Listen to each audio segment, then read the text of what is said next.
Hi, everybody, and welcome back to Don't Praise the Machine. This is episode number 154. This is the internet's number one comedy podcast, defending the world from the robots. My name is Alexander Holland, and I'm here in Berlin, Germany, and sat down there beneath me in Melbourne, Australia, as he is every single week. It's got to be the one called... John Junior Boost Maloney. John Junior Boost, you wanted to say something on me this week. You wrote to me and said, I've got a special announcement about just how far we've come in comparison to another one of the world's most famous podcasters. Yeah. Obviously, next to us, the second most famous podcaster is Ira Glass. But next to Ira Glass is everyone's favorite pretend Spanish person, Hilaria Baldwin. And she's done 3 podcasts, each, I'm sorry, but it's true, each less successful than the last. And the total number of episodes from those podcasts is 153. Now, this is episode 154 of Don't Praise the Machine. So we have defeated the record set by Hilaria Baldwin across 3 podcasts. And I'm not married to a Hollywood actor that has bankrolled my podcast. I don't know if you are, but I think that puts us ahead in a moral sense as well as a raw numerical sense now. And no matter what else happens with this podcast or in our lives, we will always have that over Hilaria, and that makes me happy. Yeah, she's been such an important constant throughout the 154 episodes. You mentioned her quite some time ago for the first time, and she is just the best illustration of what can happen in Hollywood. I mean, imagine if I pretended to be Spanish for years, that'd be the end of me. But in Hollywood, you just keep on keeping on. Everyone just goes, oh, yeah, we're all fake here. It doesn't matter. We're all elite fake. It's all elite fakery. That's right. Just say you misunderstood. Don't explain how they misunderstood and move on.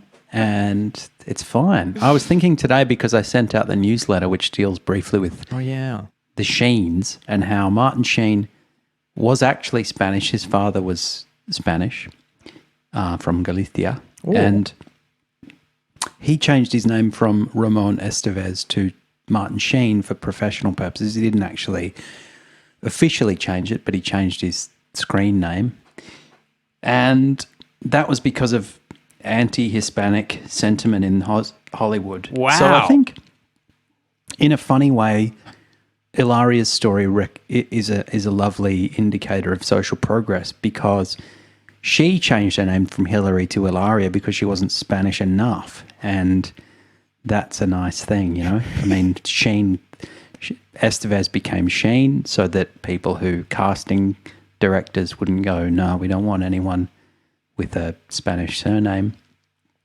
And now Hilaria's gone back the other way. And I think that's lovely.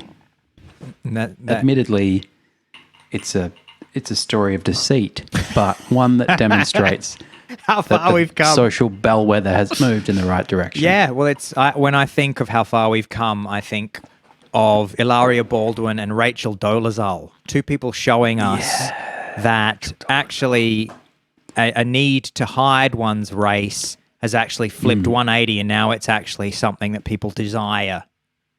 Dolezal, I can't get enough of that story. Now, John, last week we were talking about how I had lubed up my window with WD-40 because I needed to get it real nice and smooth.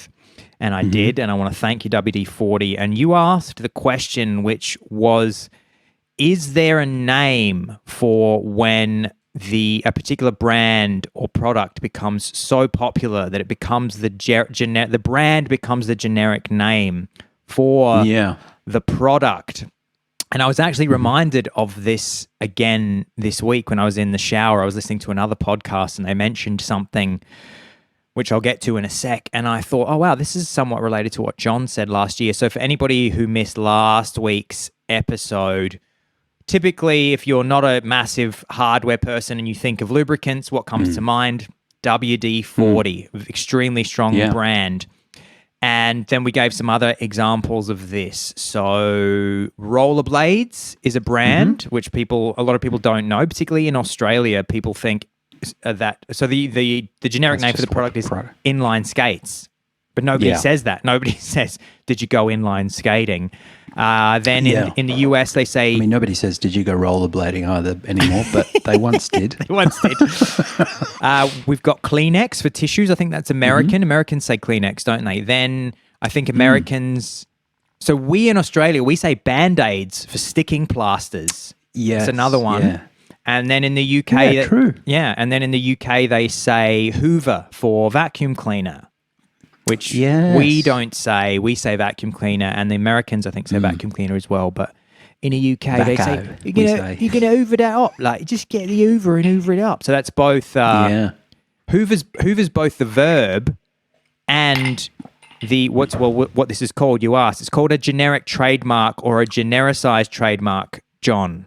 Which is a trademark or brand name that, because of its popularity or significance, has become the generic term for or synonymous with a general class of product or services. So, generic trademark. Now, the reason that everything came together this week when I was in the shower is because I was listening to a podcast and they were talking about language and how things that were once seen as a domain of just the youths eventually become adopted by the greater population. And we always talk about here on the podcast Gen Z language and changing language. And the person on this podcast that I listened to mentioned that once upon a time to Google something was the domain of hip, techie, young people, and it couldn't have been more unknown by, say, boomers, for example. And just think about now how adopted that term, you wouldn't for a second think, it seems like such a boomerish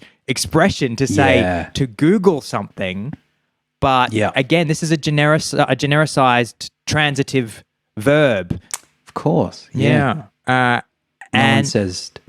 one says I binged it. No one says I binged it. Nobody says I alta visted it. No one says I just asked Jeeves.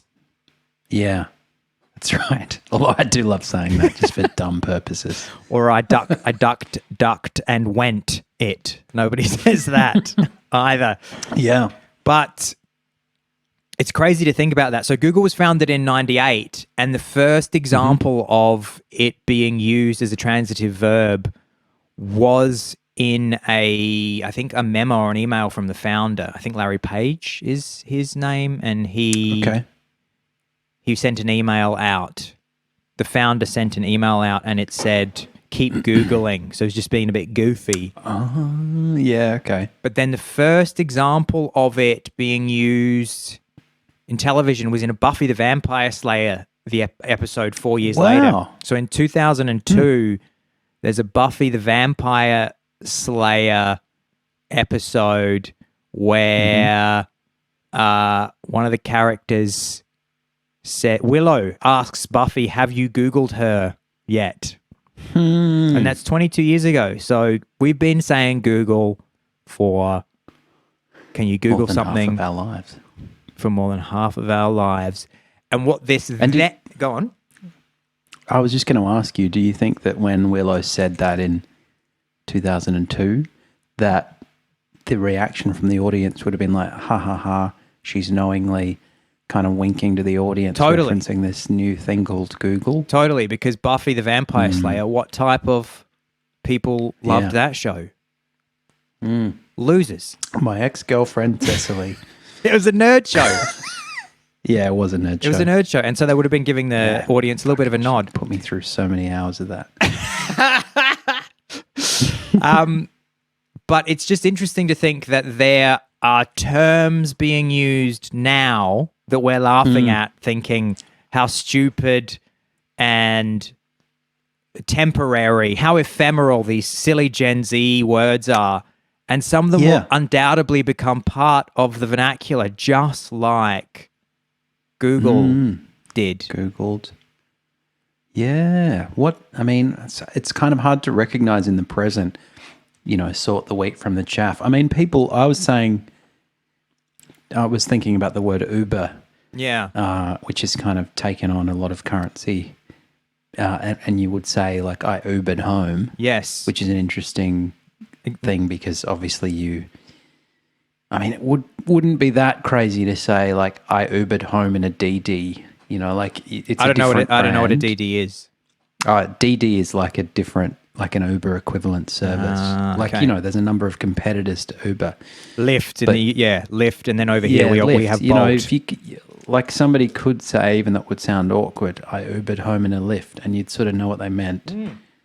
Absolutely, because you'd go, Ubering is the kind of rideshare company that's sort of set the bar. It's exactly the same thing as Google. You're right. The transitive verb, the genericized term. But you're going to love this, John. Sorry, go on. And in Australia this week, Uber paid something like $280 million in compensation to Australian taxi drivers who launched a class action against Uber. But in spite of that, they'll get their money, but things probably won't go back to the way they were. No. And we won't be saying, I black cabbed home. No. For much longer. And what you're going to love, John, is speaking of terms that were once upon a time foreign or unusual to us that have become much more comfortable and much more known. I got an absolute treat here for you. So I think this is from an episode that we recorded 2 years and 4 months ago. And I'm just going to say, so this is, I think, the first episode where we started talking a little bit about Gen Z language, and I made a joke about how it's such low-hanging fruit because but it's still really fun. Everybody does it. Everybody goes, okay, so FM radio, let's talk about the things the kids are saying and laugh about how hilarious and weird they are. So I've put a little clip together for you, John. I think you're going to absolutely love this. Great. So this, John, is a recording of us both from episode number 33 from November 2021, titled Getting Chuggy With It, if anybody wants to dive back into the archives. And that sounds a little bit like this. Do you understand this Generation Z language? If I say to you, John, I'm actually going to be productive today, no cap. You actually got tickets to the Bad Bunny concert? You're capping. Nah, I'm lost. I'm already lost. No cap and capping. I assume it has to do with like caps lock, the use of caps lock. No, incorrect. It's bit bear. I have to put in the Family Feud noise. So cap is another word for lie. So saying no cap means that you're not lying, and if someone's capping, then you're saying that they're lying. So again, I'm actually going to be productive today. No cap. I'm actually going to be productive today. I'm not lying. You actually got tickets to the Bad Bunny concert. You're capping. You're lying. Who the fuck are Bad Bunny, by the way? What about drip? Do you know drip? Drip. Drip is, as I understand it, a term for when people abuse solvents by...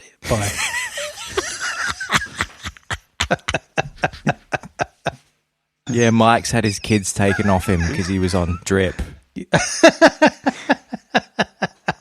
He was dripping hard. No, you're getting the Family Feud babal. Wow. That's so good. So it was pre your knowledge of no cap and drip. Isn't that crazy to think? That is crazy, yeah. You're just going, what the hell is no cap?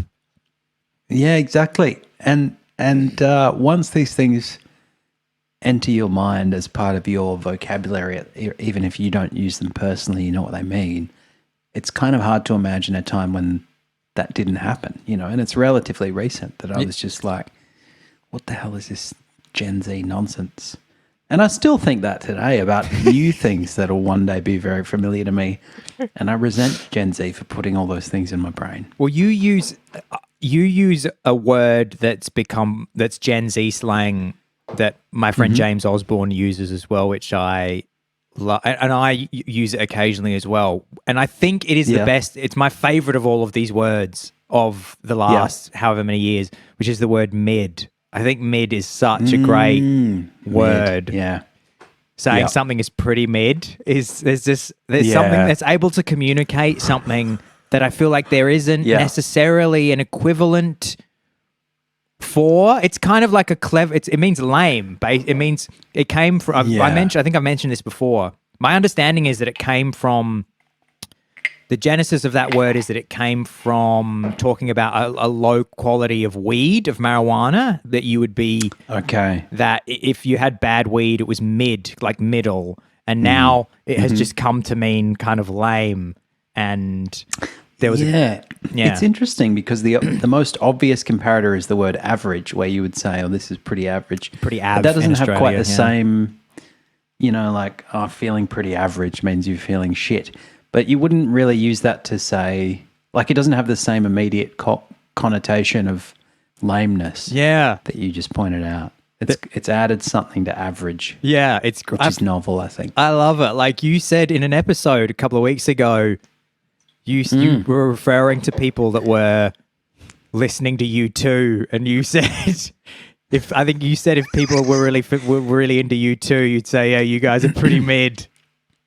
Because it's quite perfect. I mean, I love U2, but bands like U2, Coldplay, rock bands that are also hugely popular. It's like the Red Hot Chili Peppers these days. You'd say, pretty mid. Pretty mid. It's a pretty mid crowd at the concert these days. And then, do you use any of these? So these are other ones. I mean, I guess I would jokingly use Riz. I might say, yeah, I've got heaps of Riz, salty. Basic is one that I would use. I would call somebody quite basic. Yeah. I used the word salty the other day. Yeah?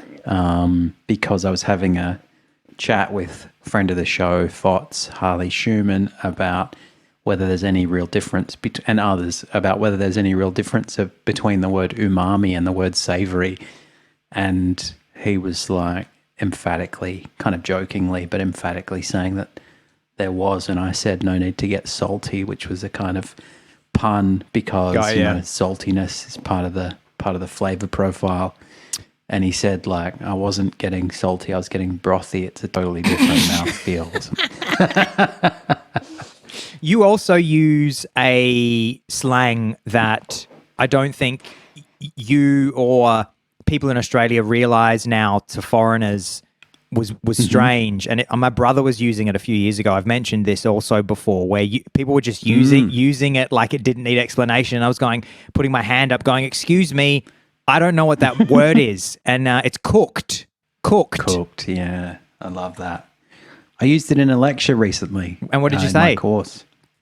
I was just talking about a particular statutory regime in Australian law, and I said it's cooked. And everyone knew what I meant because probably there were some international students who were like, what the fuck is he talking about? And what does it mean? Because I'm still not, because in my day it meant that you'd taken too much ecstasy. He's cooked. I mean, you could still use it in that way, but it generally means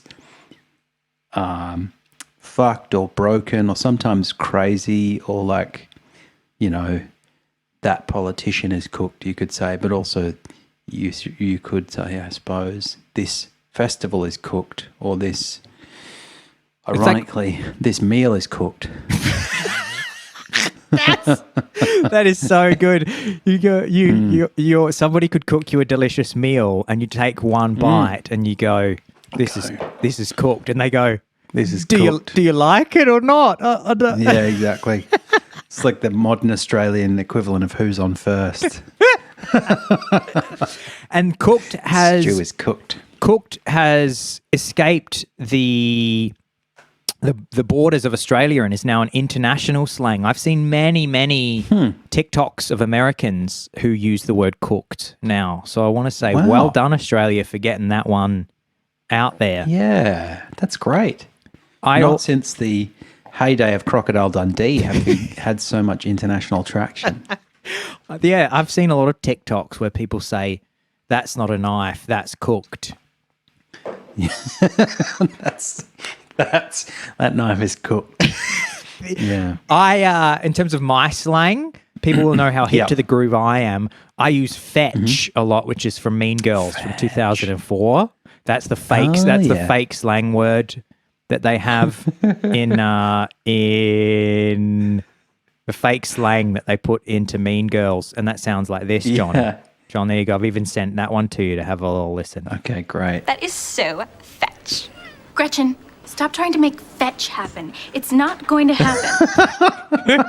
So I say fetch heaps. Nice. And I also use a couple from Channel 4's Nathan Barley from the year 2005. So I use a lot of plastic. I say that to people, like if somebody's done something, if like What I think does that mean? I don't even know. I just watched 2 minutes of Nathan Barley before the podcast because I remembered that show was famous for like putting made up kind of dumb slang in the show because the whole show is about like douchebags in London in 2005, and they were coming up with all this slang, and one of them Ashcroft who's played by Julian Barrett from The Mighty Boosh. He's a hip journalist when like magazines like The Face and stuff were still really influential in the UK, and he writes an article called The Rise of the Idiots. And then the hilarious thing is that the idiots that he's referring to, the kind of London dickheads, all the douchebags, they read the article and don't really realize it's about them, and they just go like, this article's so cool, and then they see him on the street, and one of them walks past him and goes, Ashcroft, you did it again after the Rise of the Idiots, and one goes, well, plastic, and then and then the other one is played by Richard Ayoade, and Richard Ayoade just goes, keep it foolish. That's another one I use all the time. Keep it foolish. I say the Ayoade accent. That's great. That reminds me of Chris Morris's sketch on whatever the show would have been that he was doing. Probably Brass Eye. Yeah. Where he was just walking around talking to drug dealers and making up names for drugs and going, Clarky Cat. Have you got any? I don't know what fucking Clarky Cat is, bro. He says, I don't want anything that's going to make me feel too blooty. I don't want to feel too blooty. No, not a word. Clarky Cat. Clarky Cat. Yeah, I mean, it certainly would play well in Australia for... Are you the boss? Those kinds of... for those kinds of ironic terms to take on a real meaning. The other one is Chris Lilly, Australian comedian who played a sort of Mean Girls-esque high schooler. Jermaine. And perhaps almost in a direct reference to Mean Girls, she too invented the use of the word quiche to say that something was really cool. It was quiche. It's stupid. Yeah, it's such a fun thing to play with because there's just a very fine line between, you know, if you come up with a slang word and nobody adopts it, like fetch in Mean Girls, then you saying it looks incredibly lame and try hard. But if you manage to get something into escape velocity and it becomes part of language, then you're a hero. You put on people's shoulders. You've created slang. Like I think Riz came from a Twitch streamer who was using it for a couple of years. And as we mentioned, Riz meaning basically modern form of charm or charisma. And it was just some Twitch streamer, and then it got adopted. I mean, it's all just internet these days. All this language, all this development of language, which is happening so rapidly and on such a global scale. I mean, think pre-internet, how bloody long you had to get slang from rap songs that would take years they'd have to be in the rap song, then in a movie, then in a TV show that would get to Australia, and then enough people would need to start going, I guess I can start using radical, well, not radical, that's a bad example, but some kind of hip-hop slang. Remember? Yeah, you remember Public Enemy used to always say radical and cowabunga in all of their songs? NWA. Yeah. And it's still... cowabunga, motherfucker. It's still African-American culture as well that creates the vast majority of these slang terms, and they get memed and then they get adopted out of African-American culture into the wider community. Like a bussin' and all that kind of stuff. That's all black culture from the US. I think no cap too.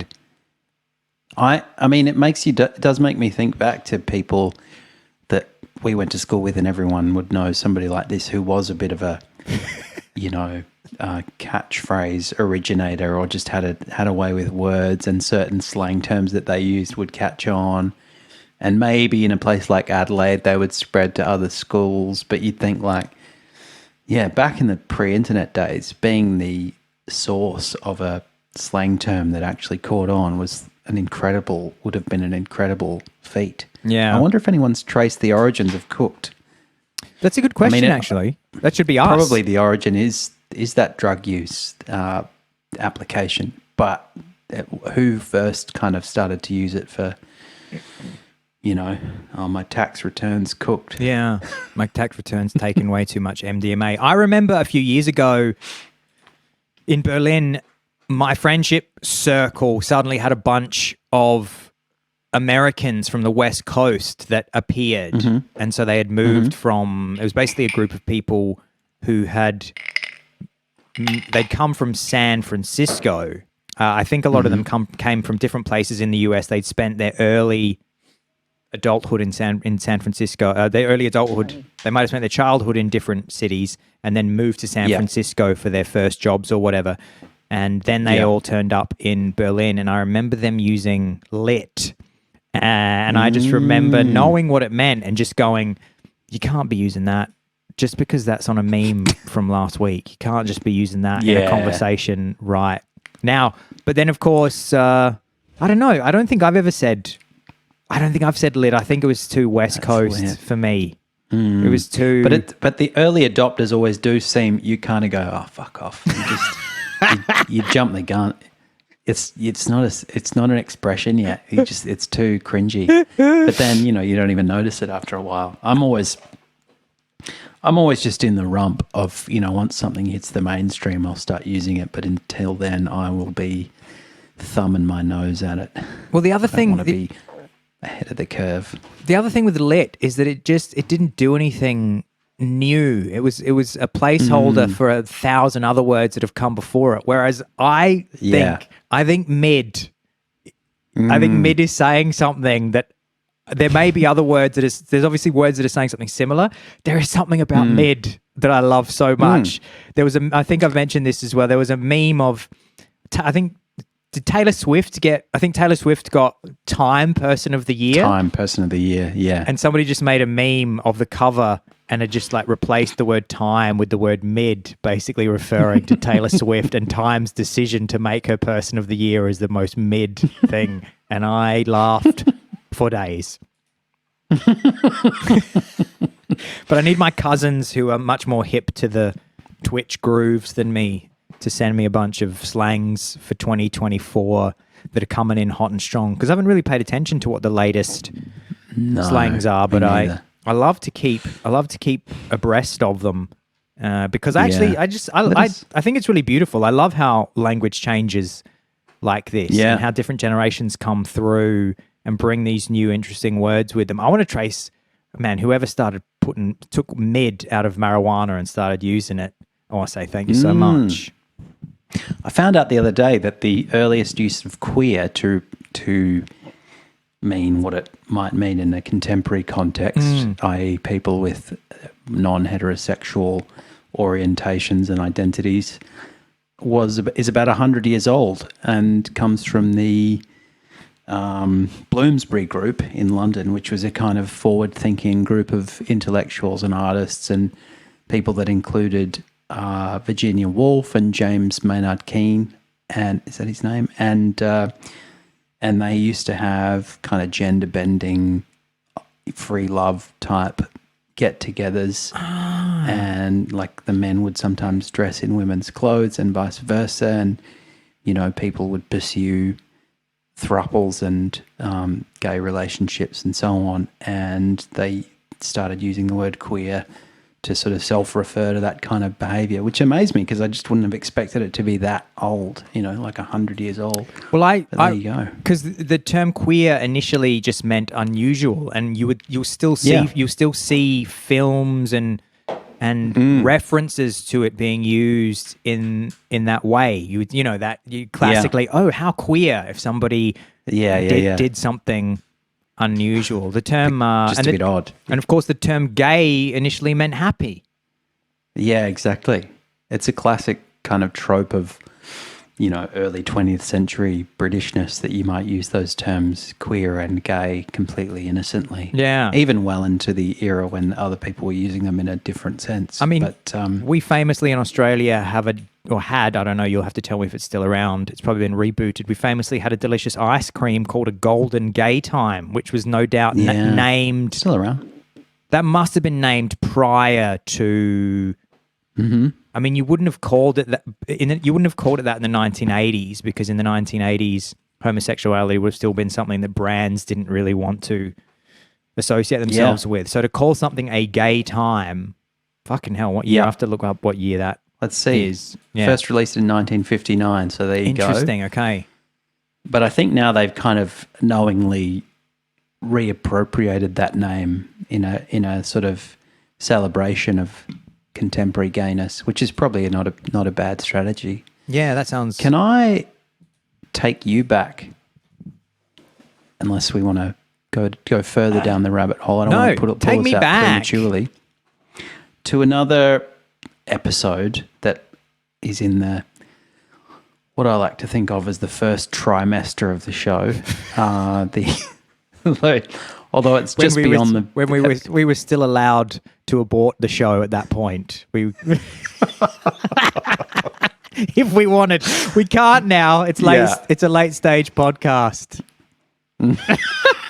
got to bring it to term. But in episode 65, which was called 20th Century Silver Fox, I made reference to the antics of the name and face of the Fox network, Great Australian, and a very influential man, inspiration for the Roys,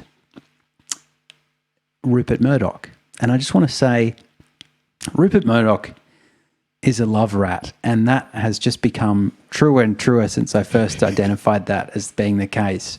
So back in episode 65, I talked about the fact that he'd married Jerry Hall at 85 and she was 59. And he tweeted at the time, "I feel like the luckiest and happiest man in the world." And that seemed to me already pretty peculiar because, they were set up by relatives of his, I think, at the time. And I just thought, why is an 85-year-old man getting set up with for a woman, for a marriage with a woman who's, many decades his junior, as though they might have a long and happy life together? I mean, the guy's, I would have thought in his last few years on this planet, maybe just settle for someone who you can date and have a laugh with, who's going to, cook you spaghetti and bring you cups of tea. But no, they talked about it as though they were engaging on a life together. I think he admitted that it was so he tweeted saying, oh no, sorry, I've jumped ahead. He tweeted sometime later saying that he was looking forward to spending the rest of his life with someone. Rupert Murdoch is on Twitter? He was then. So, so he's with Jerry Hall, 85, he gets together. Then at 91, they divorce. And that to me seemed even weirder because I was just like, well, just leave it. Like, why do you have to go through a messy divorce in your 90s? Can't you just be like, this is going to be my estate lawyer's problem. I'm just going to see this through. And he kind of talked about it on Twitter and elsewhere at the time as though, like a much younger person who was like, oh, well, I guess that's life and I've learnt a lot. It's like, learnt it for what purpose? You're going to be dead any minute. but anyway, then, and I don't want to be ageist, but I mean, 91. And then he gets divorced, and then around the middle of, I think that would have been about 2022, he gets engaged again. So, sorry, 2022, middle of 2022, he gets divorced. Around March the following year, 2023 now, he gets engaged again, this time to Anne Leslie Smith, who's 66 years old. And this is where he says, we're both looking forward to spending the second half of our lives together. Now, for that to be true, he would have to live to 180 odd. But, I guess that just speaks to his profound optimism. And she said, I waited for the right time to marry. So, you're 66, you wait for the right time to marry a 92-year-old man. Fair enough. And they met and chatted at some kind of shindig at his vineyard. And then he called her a couple of weeks later and they started dating. They very quickly got together. And then a couple of weeks, I think that's probably where I left it as far as the podcast was concerned. I might have mentioned it briefly, returned to it briefly in a subsequent episode, but I'm not sure that I did. Because what happened then was a couple of weeks after they got engaged, they split quite abruptly. And it was said to have been caused by Murdoch's discomfort with Leslie Ann Smith's religious views and her infatuation apparently with Tucker Carlson, who I don't think Rupert was on very good terms with at that time. He fired Tucker Carlson a few weeks later. And so he's, after sort of saying, oh, I've finally found the one. And you'll remember we talked about it, and he sort of talked about it in this way. He was saying, I was really nervous and I didn't want my heart to get broken, but I felt like one more time around this crazy old thing called life. They get engaged. Then suddenly they're disengaged. And I thought, well, that's it. He's had a crack at divorcing and finding new love, and it hasn't worked. And now he's 93, so that'll probably be that. I was wrong again. So he gets together a couple of weeks ago with Elena Zhukova, who's a retired molecular biologist. And they met, I think, at a event that was organised by Wendy Deng, one of his numerous ex-wives. And they started dating, and I'm not sure what that means for Rupert because he's well into his 90s. I don't know whether they go to the Hard Rock Cafe or do they go to the movies. I'm not sure.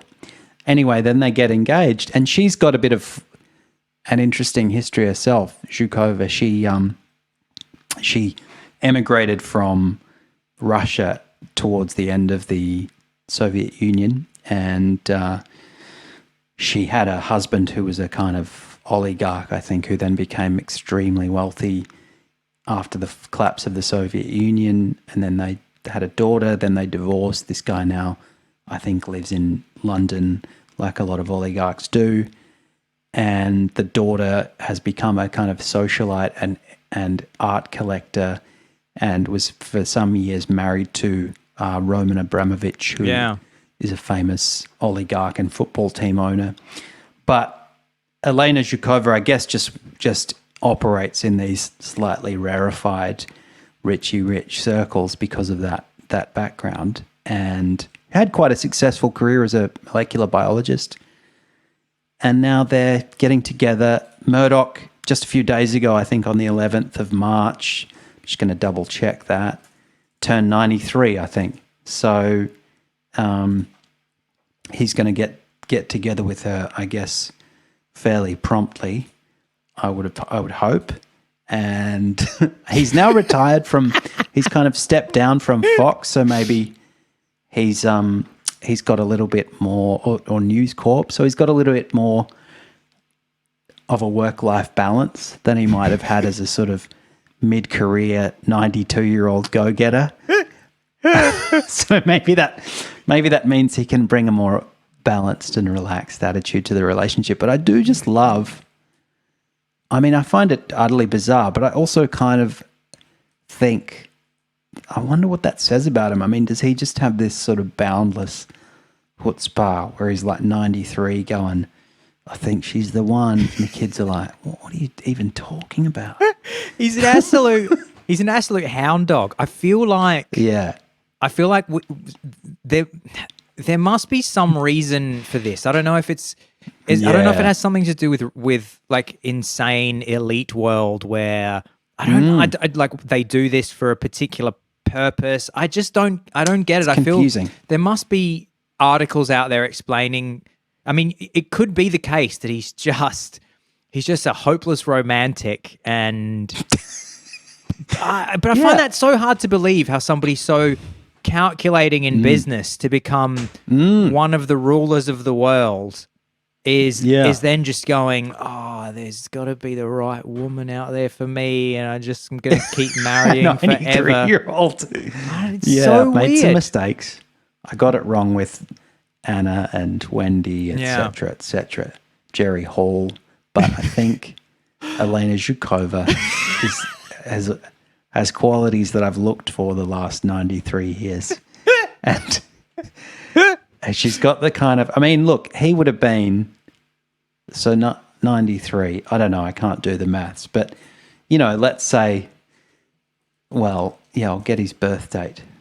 He was born in 1931, which means that in about 1972-ish, he would have been our age, and that was a good 10 years before I was born. Now, he would have already been, on the romantic journey for some time then. I feel like I haven't got that many more wives left in me. I don't know how many more times my heart could be broken. And yet he was like, no, I'm going to be doing this for another fucking more than half a century. I don't care. I'm getting out there, dating. And what does he like? Why doesn't he just go, well, look, I like you. Keep coming round by all means. Yeah. Obviously, it would be insane for us to get married because I'm 93, but we don't need to formalize this. But obviously, yeah, you're right. There must be some understanding in those circles. I mean, maybe Elena is a kind of conservative religious person and feels that for them to go the extra, she's like, we can't get past third base until you put a ring on it. And he's like, well, then that is what I will do, because tell you, my 93-year-old hormones are absolutely raging. It could just be quite kind of sweet in that he could just want somebody around all the time so that he doesn't feel. So he might just want somebody in his bed in the evening to give his little pruned body a little cuddle as he sort of shrinks That's right. day by day, pruning more and more. He just wants somebody to just talk to about his problems, and maybe he's also reached that part of his life where he just wants to like rattle on. Lotion. Just moisten it. Maybe he just wants somebody to say, "Oh, guess what I did? Listen to this. It's pretty cool. I influenced elections in the US. I had the leaders of every single world doing my bidding, and I'm going to tell you all about it, young lady." Yeah. Do you want to hear about the time I got smashed with Henry Kissinger? And she's like, "Oh fuck, not again." I really don't. I can't relate to these stories. Speaking of, so first of all, I need to say a big shout out to my friend Owen O'Sullivan Sully, who did text me when that Murdoch news came out, knowing that we would want to talk about it, knowing that you, John. That's great. He sent me, he said, look, it's happened again. So shout out to my dear friend Sully in Dublin. And shout out to my friend Scott Robertson, Robbo, who also sent a message, I think in a group chat in the week, and said, look who's just got divorced for the 5th time, Ben Folds. What? Ben Folds. Wow. So Ben Folds 5, he knew it was coming. He knew the 5th divorce was coming. So yeah, musician Ben Folds 5. He didn't know why he called it that at the time. He just had a feeling.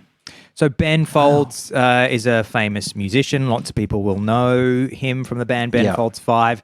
He's particularly important to the people of Adelaide because he's one of the only celebrities that ever moved to Adelaide. He was already an international star. And then I think his second wife, that's right, he met while he was doing a show in Adelaide, and I think her name was Franny. They called her Franny Folds, and he had 2 kids with her. and then he lived Frally, it says. Frally, there you go, Frally Folds. Yeah. And then he lived with her in Adelaide, I think in the early aughts. And there's a great album of his with some of his best loved songs was actually recorded in Adelaide. And there's a great music video shot in Glenelg on the tram from that period. But a dear friend, Ben Folds, he's got that Murdoch tip as well. Can't get enough. He's got that Murdoch, that thing in these men. They just love to get married and then divorced and then married again. Keep at it, buddy. Keep at it. Keep at it. Keep at it. You're only 57. Only 57. Look to Roop. Yeah. How many wives? Yeah. You've got so many wives left, Ben. Yeah, Roop was just getting some runs on the board at this stage. He was like, I'm just feeling my way around. I'm just warming up. He was stretching. I'm just stretching here before the big race. Yeah, he's gone. Anna Goodman, that was 5 years, 87 and 92. Katie Rosen, divorced and married in the same year, 96. Frally got 7 years, so that's pretty good. Wow. So far, it's his best, I think. Fleur Stanbrook got 4 years, and then Emma Sandell, dates unknown, it says. That by then, the media was just like, yeah, whatever, not covering this anymore. Wasn't it? Was famously, back in the day, it was Elizabeth Taylor who used to get married and divorced all the time. And if there's a few other men of that era, those Hollywood 50s and 60s Hollywood male stars also got divorced a whole million times as well. Well, it makes more sense back then, though, because, you would have to, to make a relationship legit past a certain grace period, perhaps, of dating, you had to put a ring on it. Whereas now, maybe that's just because Roop's from a different time. He still thinks that's how the world operates. But as you say, for a man who is deeply acquainted with the darker sides of humanity, he has a lovely rose-tinted view of romantic life. And I love that. It's just like when Mr. Burns falls in love with Marge Simpson. That's what it's like. Right. Yes. I bet Murdoch's like forcing Tom Jones at gunpoint to perform to his new wife. John, that's been an absolutely great episode, if I don't say so myself. Agreed. And what are you going to do right now? Have you eaten? I always worry that you haven't eaten when we do these things.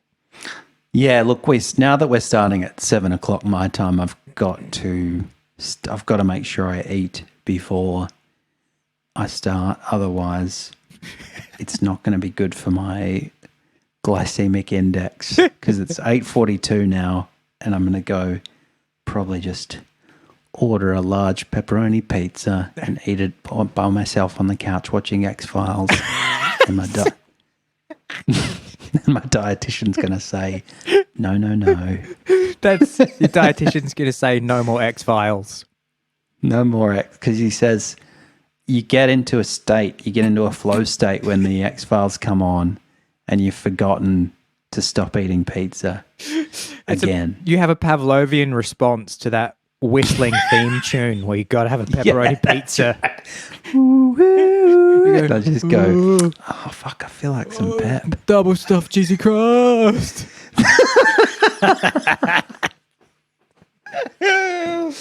Thank you so much. What about everybody. you? What's on your neck of the woods, as you say? What's hanging around your neck of the woods? I have a German language test coming up because I'm going for my passport in this year at some point. Oh, and crap. So I have to pass a German test. So I've been doing lots of practice. The first one was a bit. I did a few little things on YouTube initially, and I was like, "Fuck, I might be in trouble here." And then thankfully, in the last couple of days, I did a few more, and I was breathing a little bit more of a sigh of relief. Okay, good. This might be okay. So I've got that to do. Then I'm also setting up quite a lot of our new camera. This is still being filmed with my phone, and then coming real soon, it's going to be John and now in high definition.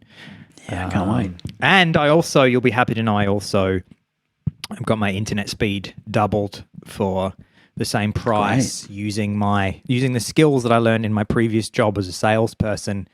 I just I understand just how valuable a customer is to a particular organization, particularly. Here's a Dutchie's hot tip. I should throw a little Dutchie's hot tip thing in here. If you, because this is what I learned being on the other side of this as the person who was selling a product when I was selling tours. If you are a customer to a particular organization, that is extremely valuable. It costs that company a lot of money to get you as a customer through advertising. This is called customer acquisition, and there is a defined amount of money that companies have that it costs them to acquire a customer. So they take all the ad spend and everything, and then they work out, okay, we spent this much on advertising and marketing, and we got this many customers, and so it's called acquisition cost. And so the company has kind of paid for you to become a customer, then you become a customer, and for them to lose you and then have to get another customer essentially costs them money in customer acquisition. Okay. So when you go to their competitors.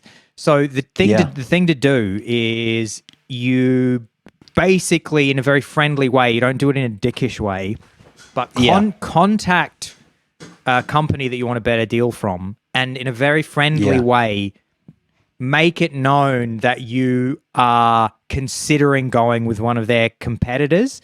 So I should read to you the email that I sent actually, because this will give you a perfect template as to what you should do when you are trying to do this, because there's a bunch of things. The other thing you want to do is you want to keep a really friendly tone, because there's just going to be some young salesperson who has targets to hit, and their boss has probably said to them, you can have a little bit of leeway, and then the way that you get that person to help you out is by being friendly, because they've probably got people being dicks to them the whole time.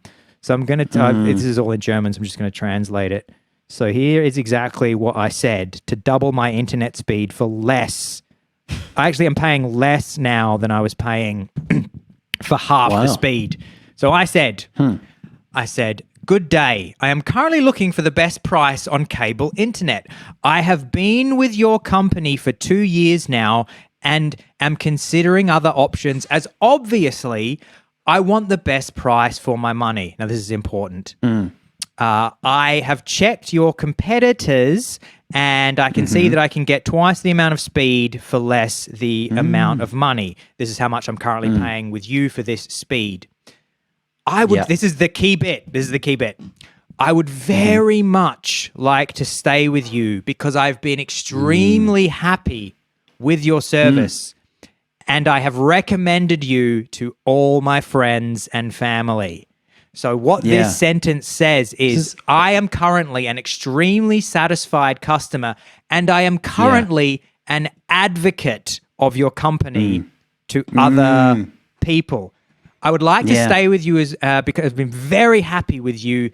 I love you guys so. You wouldn't want to do anything that would make me not love you anymore and be an advocate for you. By the way, I haven't fucking told my friends and family. None of my fucking friends and family, none of my family live here. And then I said, are you at all able to compete with the price that I can see from your competitor? 30 minutes later, they sent me a new contract with everything that I'd asked for. Nice. Well done. What I love is that that's almost verbatim what I said to Jacinta in couples therapy the other day. And apparently that was, the therapist said that was unfair and manipulative. But if you do it in a commercial context, I guess it's a bit different. Yeah, so that would be, John, I would like to stay with Jacinta as you said to the therapist, I would really like to stay with Jacinta as I've been very happy with her and her service. And I recommend her as a person to all my friends and family as a friend. But I have been offered someone else looking at work. Around at other options. Yeah. And she said, knock yourself out, you piece of shit. She said, I'm calling it. She said, I'm calling the bluff, dickhead. Go for it. Yeah. Yeah, that's right. So there, Dutchie's hot tip. Look forward to fast internet speeds and great quality. Everybody, this has been Don't Praise the Machine, episode number 154. It's the only podcast defending the world from the robots. My name is Alexander Holland. Down there is my number one pod brother. Your name is... John Maloney. Thank you so much, everybody, and we can't wait to see you next week. Hey, the podcast.